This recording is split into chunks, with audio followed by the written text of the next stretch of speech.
Welcome back to Senior Choices. I'm your host, Brent Veasey, and we're talking about the House of Representatives and no speaker, and how everything is building now to this moment where you have basically, if you want something good, anything to happen in Washington, that they've got the candidate that's going to basically do it. And he still can't get 26 people to vote for him out of his own party, because they don't like the fact that he did a debt deal so we didn't default, and he did a deal and voted for it to be able to have the government stay open for a little bit longer until we can figure out how to get the appropriations bills passed, which we still is where we're at, okay? So he actually has gotten things done, and because of that, they're not going to vote for him. And the former president of the United States is now saying not to vote for him. That's where we are. So the only way that this fever breaks for this party is you're going to have a split.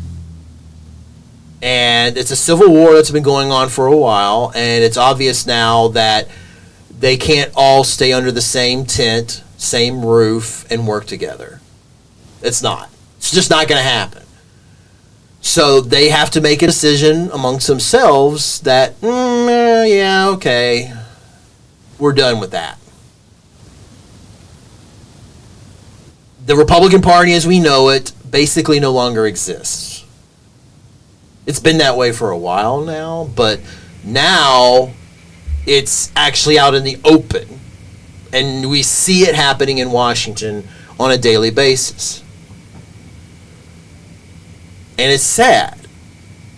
It's very sad because this party has a deep, rich history of doing a lot of things that have been very positive for the American people. And we have seen its demise in real time. All because of one person. He who shall not be named is what we'll call him. But better known as the former president of the United States. Okay? And his ascendancy and rise has resulted in the complete collapse of the Republican Party that we knew of. And now we're here, and we're seeing the final breaths of that party moving forward. Because when, not if, but when Congressman Emmer's candidacy for Speaker fails, whether it's today, tomorrow, whatever it happens, then the other parts of the Republican Party that think he's a great deal understand fully there's no way they're going to be able to work with these people moving forward. So to do anything at all, they've got to go in a different direction. And that direction is bipartisan, working with the Democrats to pick a speaker. There's a decent chance that the vast majority of Democrats would vote for Emmer. I'm just putting it out there. Okay? There's other Republicans that are in Congress that the Democrats would support for the speakership. In other words, there are people that are in the Republican Party that could be speaker and would be speaker if they just asked for the Democrats' votes to help. And the Democrats, all they're going to want is, well, we want to be able to vote on stuff that has bipartisan majority support of our entire House of Representatives. That's their sticking point. Let's just vote on stuff so that we can get it passed. That's all they want.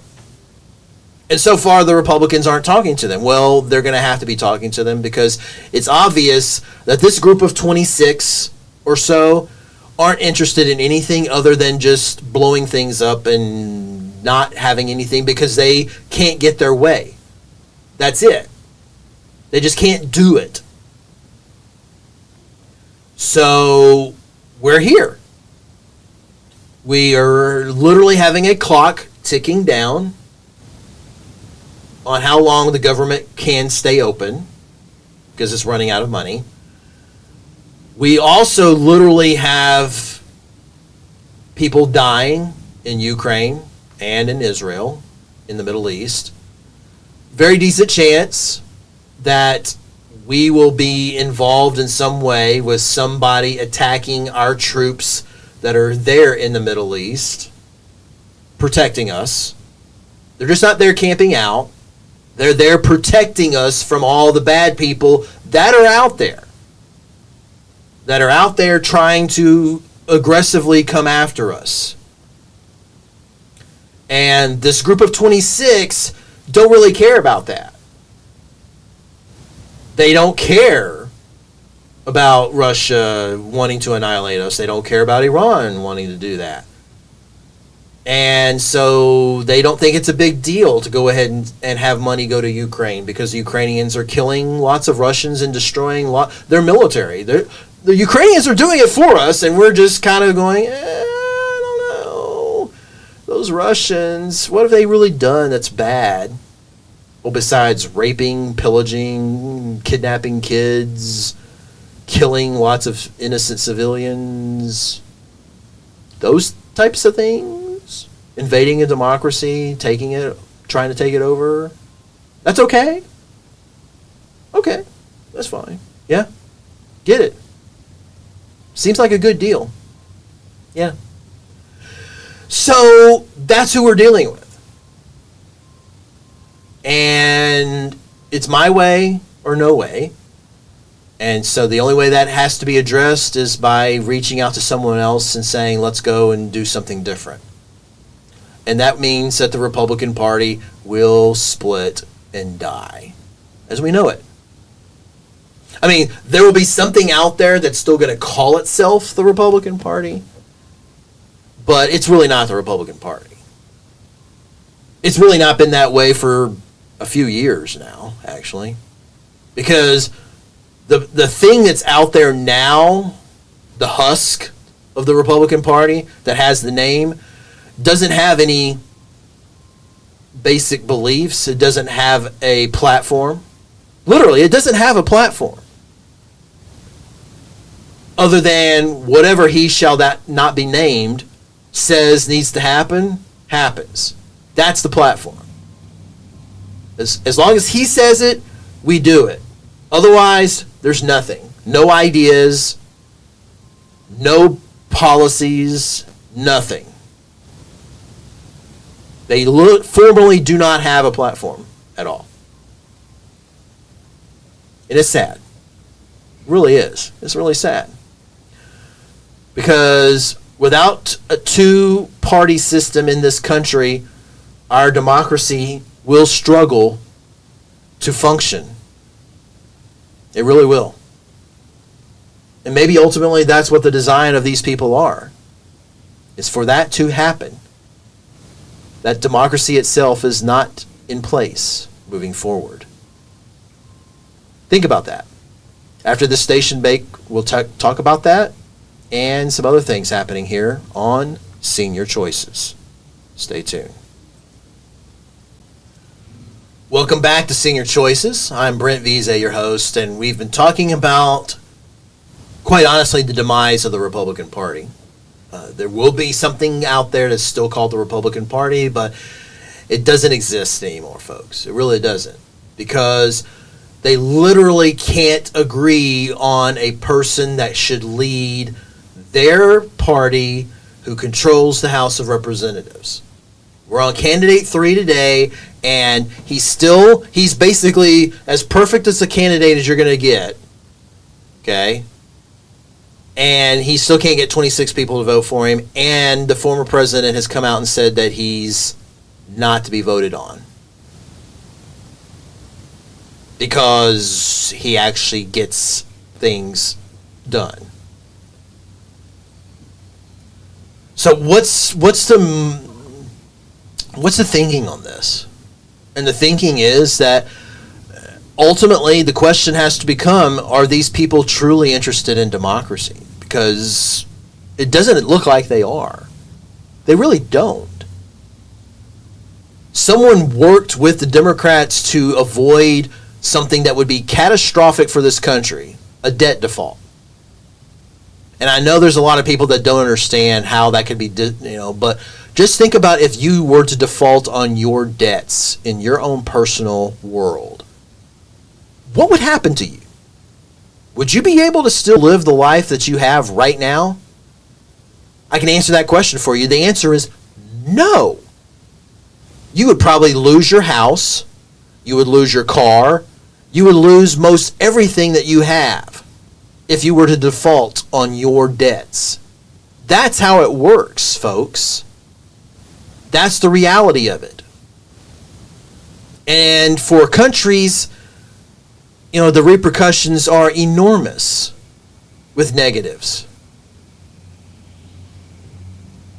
And so you have people that literally think it's okay if that happens. Literally. And how is it okay if the only way that it doesn't be, you declare bankruptcy, and then you're able to avoid some repercussions.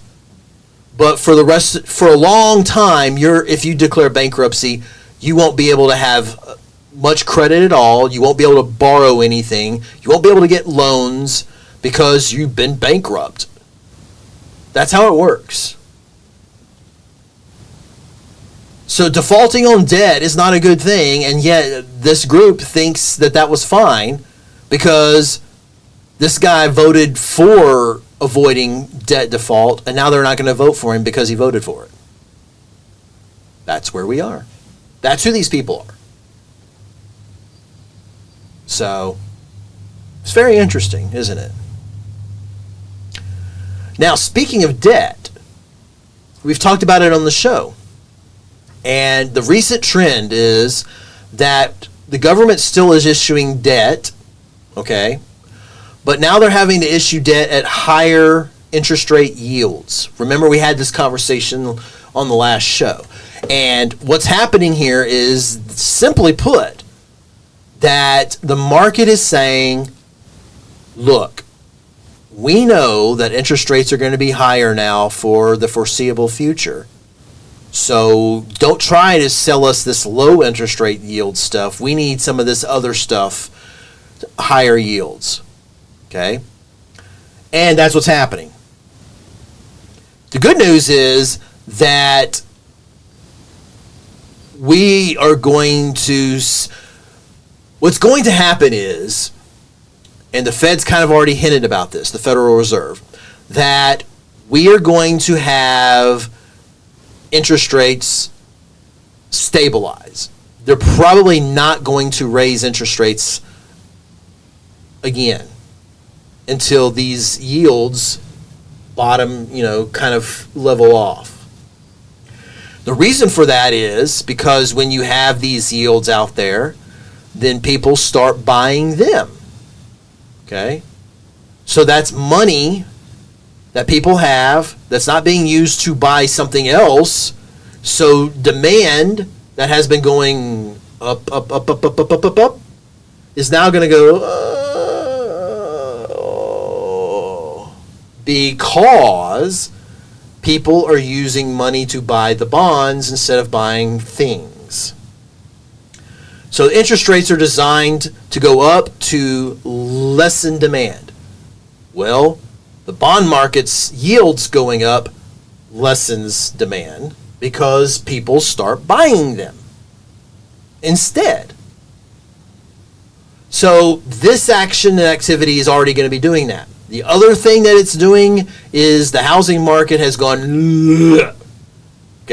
down big time. Last month's sales went down 13%. Houses are less affordable now than they've been in a couple of decades. Okay?